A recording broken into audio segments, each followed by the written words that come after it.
Excuse me, I'm not very conversant with technology. First, I'd like to say thank you to all of my colleagues for an award which, in my view, is richly undeserved.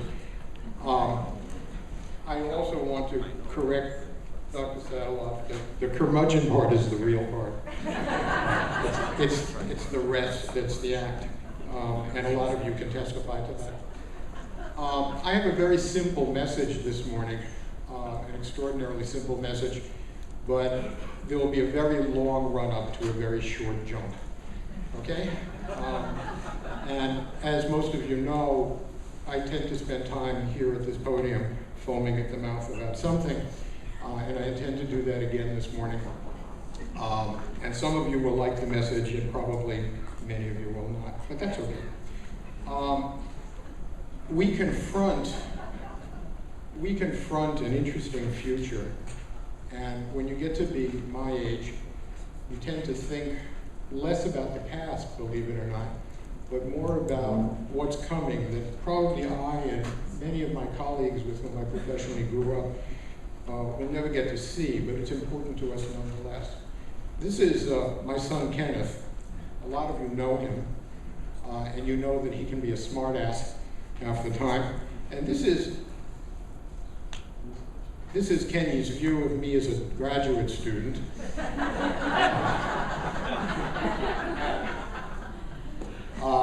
And that cost him a month's allowance.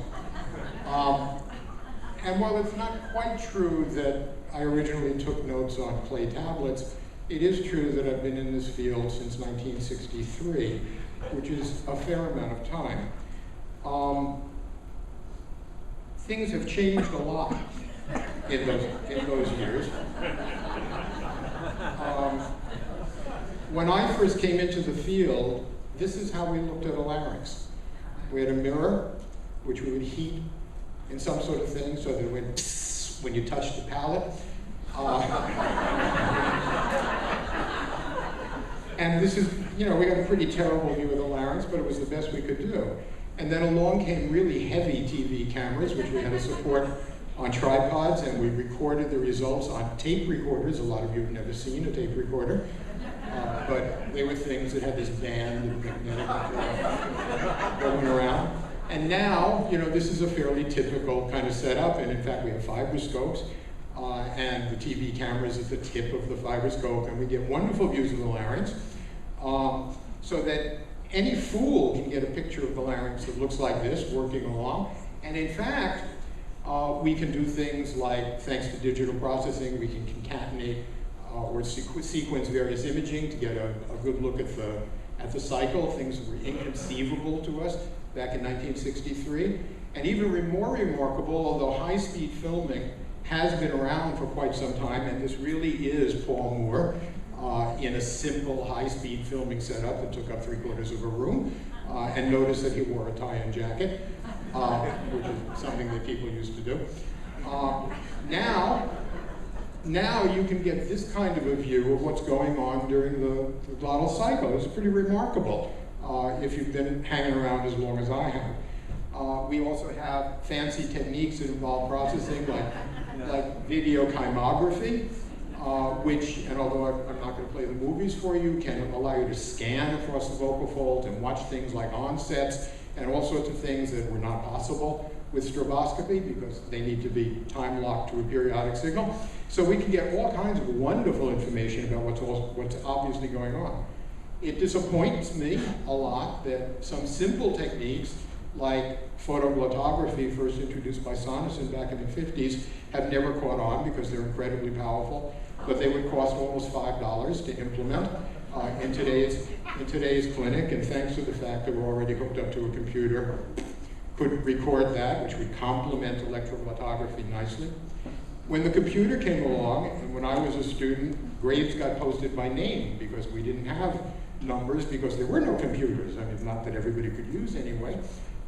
So the original computers came out of the Second World War. Here's a computer of that era with its operating system.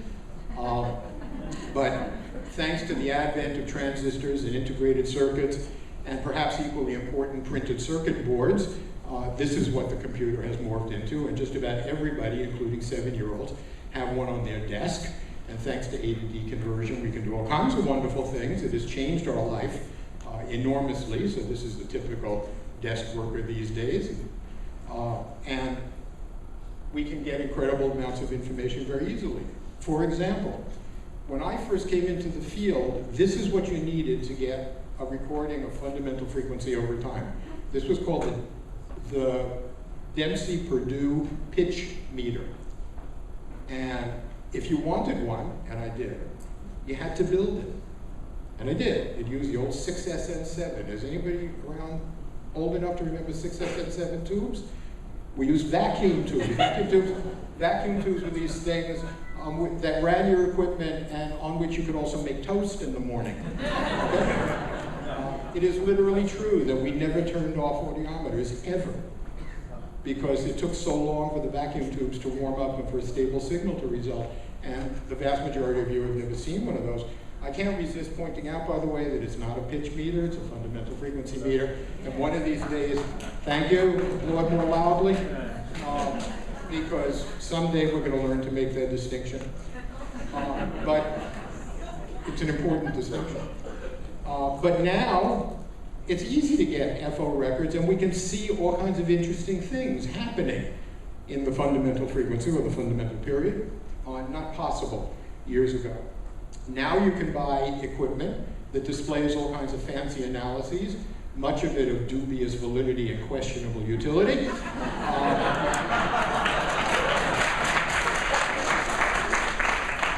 want to hear me talk about perturbation? Probably not. Sound spectrography, another product, top secret product, by the way, of the Second World War. When I was a student beginning, this is what you use to get sound spectrograms.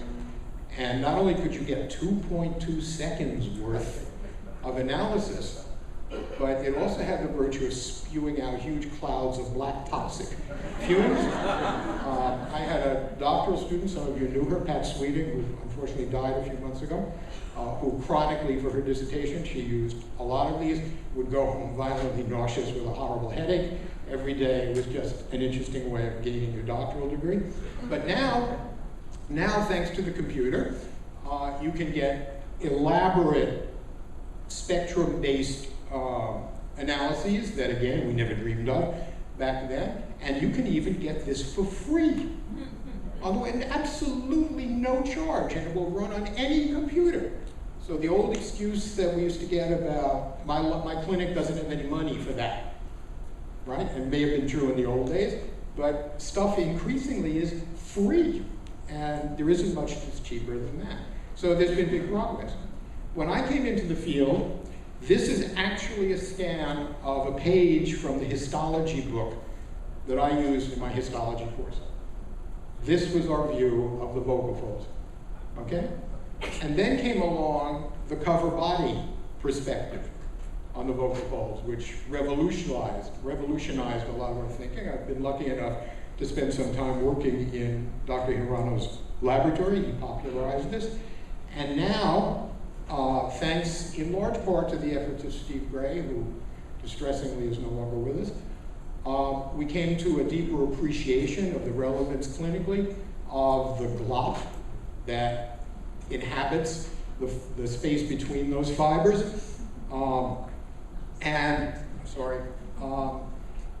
And we have a much better view of the role of all of this. We have a much better view of the integrated structure that constitutes what we used to think of as a surface epithelium and a muscle back in the old days, and that has helped us enormously.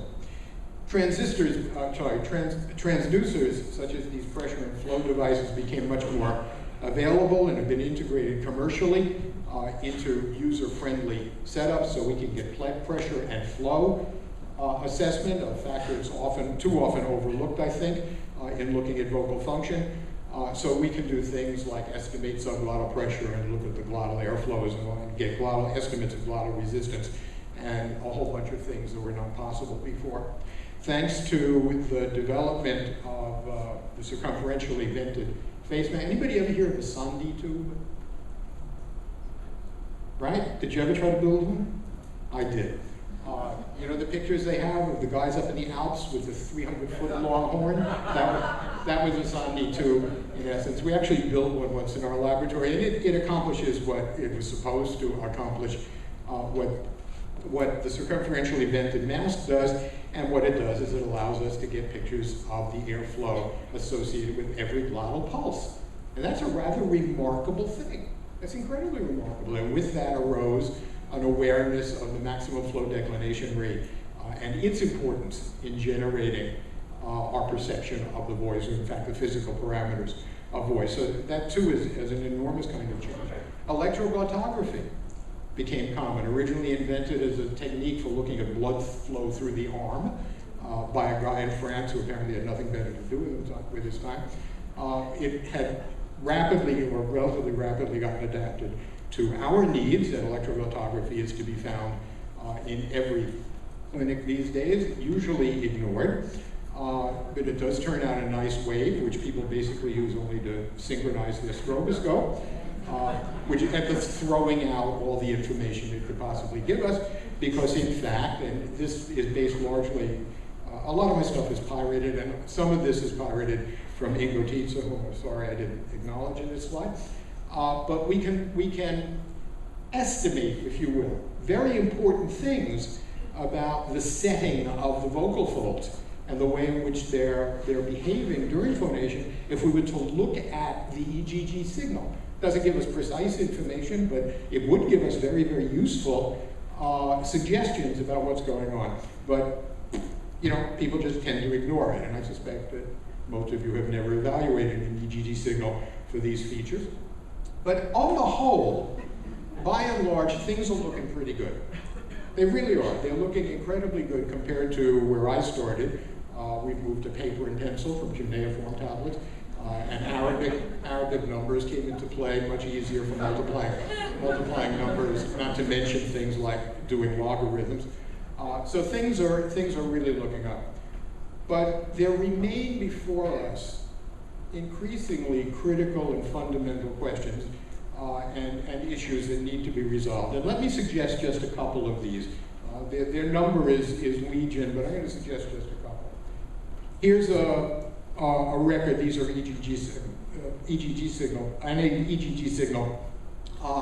And if you look on the bottom, there's this very complex pattern of EGG contact going on. We have no explanation for this, but it's extraordinarily common, although we fail often to recognize it. But there's got to be an explanation, and interestingly enough, there's got to be an explanation that none of the mechanics we understand can cover about why we can switch so quickly in the space of a single cycle from one of these complex patterns to a perfectly regular pattern, as illustrated in the rectangular area. Of course, I believe, as some of you know, that there is a whole science that explains this sort of thing and ultimately will allow us to predict it, and it's called nonlinear dynamical systems theory. But fortunately for you, we're not going there, okay? Breathing. I started out in breathing, and I don't mean when I was born, although I did that too, I presume. I was there, but don't remember.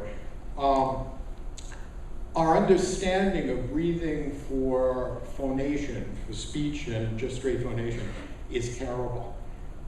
This is the way we used to do it. Those belts, by the way, are pneumatically driven.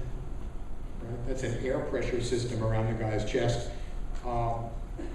We then went to much, much, much better ways of figuring out what was happening with the chest wall, and it is now possible to get all kinds of wonderful analyses. Again, I pirated stuff. These figures obviously are from Tom Hickson's work and the group with whom he worked. But we can get all kinds of wonderful evaluations of what's happening in the ventilatory system, and yet our theory is just a can of worms. I mean, it is really terrible. Every subject does something different, and we have no good explanation for why that should be. People quite routinely do things that are mechanically disadvantageous, and yet seem to be perfectly happy and live a lifetime of producing good voice. So we desperately need answers, because of all the areas I know of, there is more nonsense associated with breathing than any other. Okay? Still, there are absolutely more amazing things on the horizons. things of which some of you may be aware. Let me give you some examples. We've had electromyography since Faubourg Anderson published back in the 1950s. Great classic pioneering work, and if you can get a hold of a copy of his monograph, I strongly recommend it. Typically, electromyography, it can be done with hook wire electrodes, but I don't know why. The laryngologists with whom I've worked have always preferred needle electrodes. Why, I'm not aware.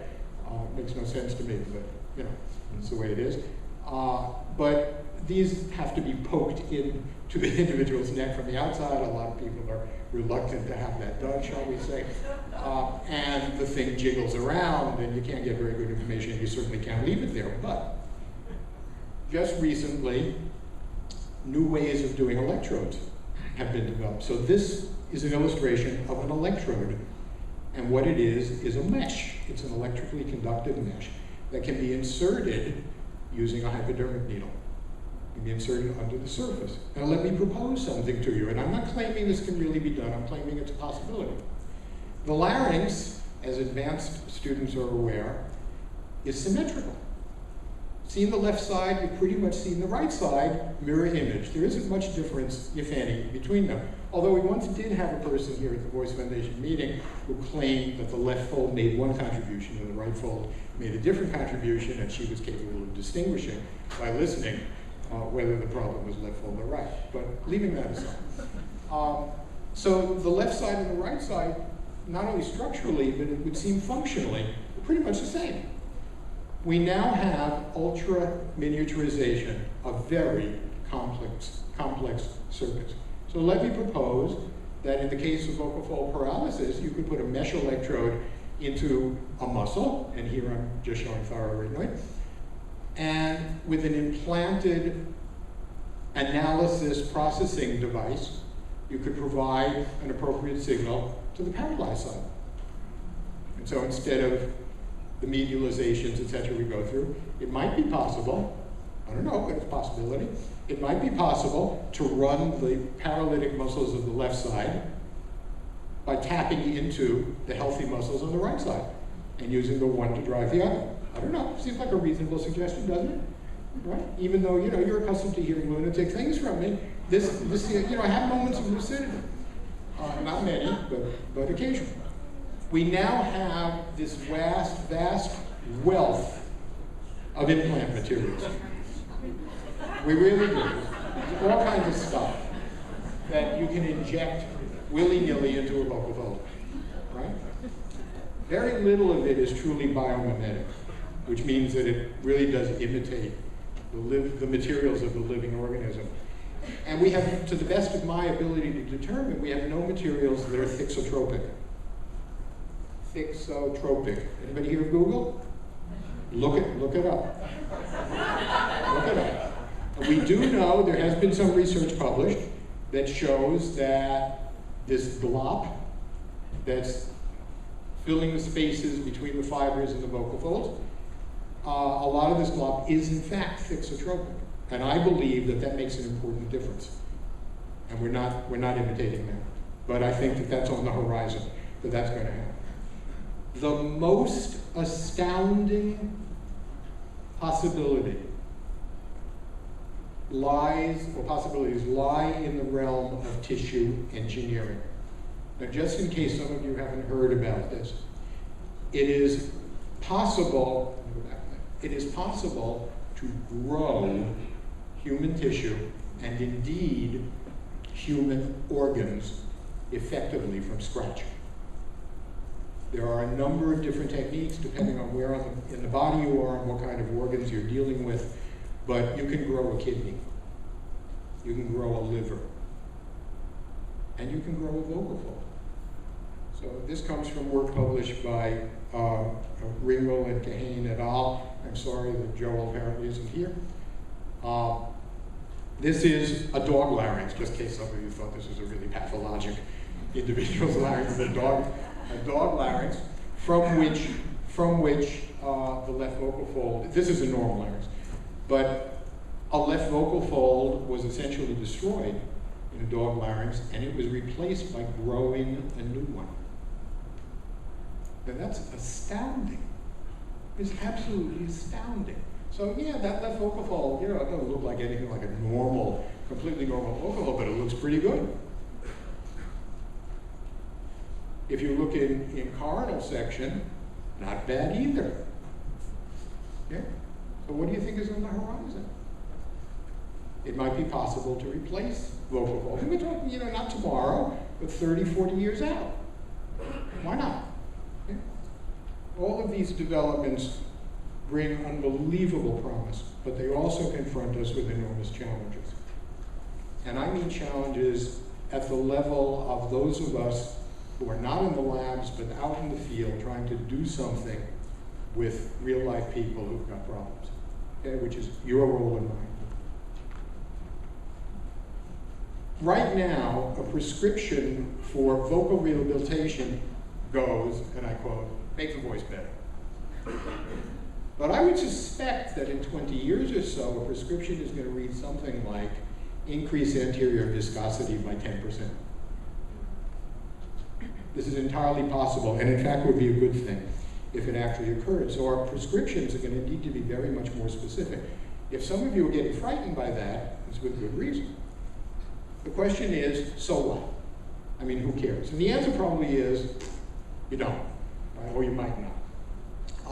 I mean, I'm not known for being particularly sane, and so it's easy to walk out and get to the coffee break, which you're all eagerly anticipating, and sort of forget it. But what it does suggest is that we are going to have much more sophisticated, very much more specific, and very much more sensitive assessment methods. That the crude methods available to us now, wonderful though they are compared to 1963, are going to be grossly insufficient for the decisions we're going to have to make and the implementation of the very different rehab approaches that we're going to need. So that's on the horizon. All of this stuff is going to have to be implemented by highly knowledgeable and very, very sophisticated clinicians, both medical and rehabilitative, and, if you will, aesthetic. I don't have a good word for it. So we're going to need greatly increased knowledge and sophistication among all of us sitting here. What that's going to mean is that we're going to need to have deeper foundations in the basic sciences, in the foundational sciences, in physics, to some extent in chemistry, certainly in biology, and to a large extent in the so-called STEM areas. We're going to have to know a little bit about engineering and maybe have somewhat better skills in math. That's not being done now. I mean, education in those areas is not being done now, essentially at all. We need leadership to bring us into this future. And the question is, who's going to assume that leadership? Now, what's running through the heads of some of you, I'm sorry to say, is probably ASHA. But I believe that if we look to ASHA for leadership, we're simply deluding ourselves. I mean, they've never shown leadership before, and there's no suggestion that they're going to, not in these areas, in the future. Now, I don't want to make any suggestions about who should begin to exert leadership, because that's not my business. But our future, I think, as voice professionals of all stripes, is going to depend a great deal on the education we begin to provide people. And the problem is that our future has already begun. So we need to get moving. We need to get moving now, today, yesterday. Hopefully, we'll take some time in the next couple of days, some of you will anyhow, to think about this a little bit. You can agree with me, or if there's something wrong with you, you could disagree with me. But we do at least need to begin the discussion. I want to thank my colleagues, my students, the members of the Voice Foundation for the award that I've just gotten, but basically for a really interesting career among all of you. And I want to urge you not to miss Mara Bilau's Oh, yes. Not good? I hope so. You don't think they should come? Okay, okay. Thank you very much.